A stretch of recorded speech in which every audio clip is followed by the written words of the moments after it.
8 फेरों का 8वां वचन। स्वाति ने इसी साल शहर के कॉलेज से पढ़ाई पूरी की है और अब उसके लिए जगह जगह से रिश्ते आने लगे हैं। स्वाति से ज़्यादा उसके रिश्तेदारों को उसकी शादी की चिंता है, इसीलिए जो भी स्वाति के घर आता वो किसी नए लड़के की खबर ज़रूर ले आता। अरे दीदी, ये फोटो देख के बताओ कैसा है। राहुल नाम है लड़के का, मेरी सहेली की बहन का बेटा है। अपनी स्वाति के साथ एकदम प्यारी जोड़ी लगेगी इसकी। ज़रा दिखाना, फोटो तो बढ़िया लग रहा है। कोई गलत आदत वादत तो नहीं है ना इसे? और कमाता कितना है? अरे कोई गलत आदत नहीं है दीदी, आप कहो तो एक मीटिंग करवा देती हूँ, फिर सब कुछ फाइनल कर लेना। हाँ हाँ, ये सही कह रही हो तुम। संडे को स्वाति के पापा भी घर पे ही रहेंगे। बुआ फिर वहाँ से चली जाती है और रात को स्वाति की माँ उससे कहती है, स्वाति बेटा, आज कमला बुआ ने एक लड़के की फ़ोटो दिखाई है। संडे को वो लोग मिलने आ रहे हैं, तैयार हो ना तुम बेटा? अरे मम्मी, आप कहाँ कमला बुआ के चक्कर में आ जाती हो? अभी इतनी जल्दी कोई शादी वादी नहीं करनी है मुझे। अरे बेटा, अच्छा लड़का है, बुआ जानती है उसे अच्छे से। हाँ स्वाति बेटा, एक बार मिल तो लो, बाद में देखेंगे आगे क्या करना है। वैसे तो कमला रिश्ता लाई है तो मना करने का तो कोई सवाल ही नहीं उठता। संडे की सुबह होती है और कमला बुआ राहुल और उसके मम्मी पापा को लेकर स्वाति के घर आती है।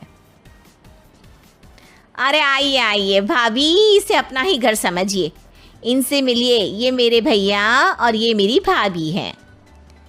नमस्ते भाभी जी, ये है हमारा लड़का राहुल, सरकारी नौकरी की तैयारी कर रहा है ये। वैसे आपकी बेटी कहाँ है? अरे स्वाति बेटा, बाहर आ जाओ।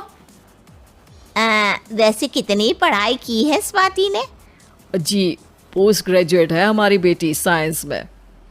ये सब तो ठीक है, पर घर संभालना जानती है या नहीं? हमें कौन सी इससे नौकरी करवानी है, नौकरी तो मेरा बेटा करेगा ही। पर मैंने इतनी पढ़ाई की है और आप चाहती हैं कि मैं घर पर ही बैठी रहूं? अरे स्वाति बेटा, ये बड़ों की बात में तुम कहाँ बोल पड़ी? हम सब देख लेंगे क्या करना है क्या नहीं।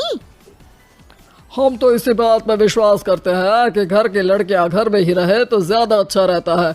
वरना भाई साहब, आप तो आजकल के हाल जानते ही हैं, कितनी घटनाएं होने लगी हैं औरतों के खिलाफ। स्वाति बेटा, रसोई का काम तो पूरा जानती हो ना? शादी के बाद तुम्हें ही संभालना है वो सब। अरे बहुत अच्छा खाना बनाती है ये, आप सब लोग इसकी तारीफ करते नहीं थकेंगे। लो भाई, हो गई मीटिंग, अब शादी की तारीख फाइनल कर लेते हैं। क्यों भैया? भाई, हम तो पंडित जी से चर्चा करने के बाद ही तारीख फाइनल करेंगे। सालों से हम उनकी बातें मानते हुए आ रहे हैं। लड़के वाले और कमला बुआ की बातें सुनकर स्वाति एकदम नाराज हो जाती है और उसे लगने लगता है कि शादी के बाद उसे घर पर ही बैठना पड़ेगा। लेकिन घर वालों के आगे उसकी एक नहीं चलती और उसे शादी के लिए हाँ कहना पड़ता है। शादी का दिन आ जाता है और सब मंडप में जमा होते हैं।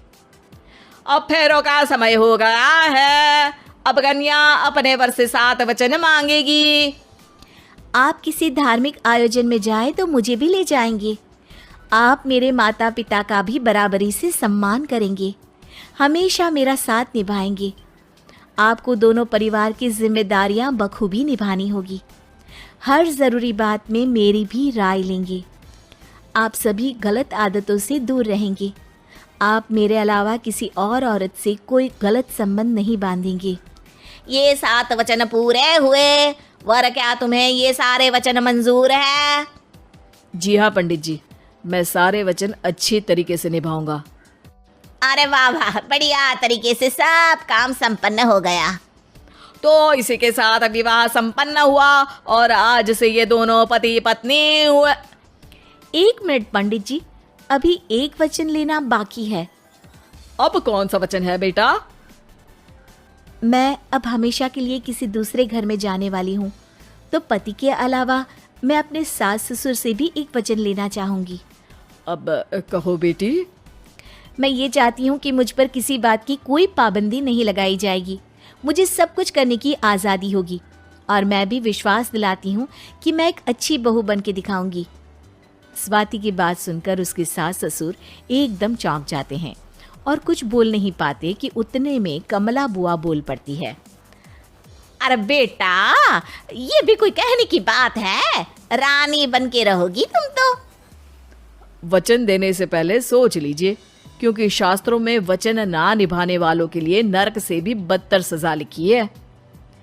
स्वाति की चालाकी से वहां मौजूद सब लोग प्रभावित हो जाते हैं और लोगों में बदनामी ना हो जाए, इस कारण स्वाति के सास ससुर को उसे वचन देना पड़ता है। अरे कैसी अपशकुन वाली बातें कर रहे हैं आप पंडित जी। हमें मंजूर है बेटा तुम्हारी शर्त।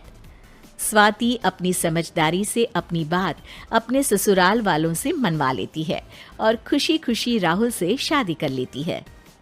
अब से हर शादी में मैं खुद 8 वचन दिलवाऊंगा। ओम मंगलम मंगलम मंगलम।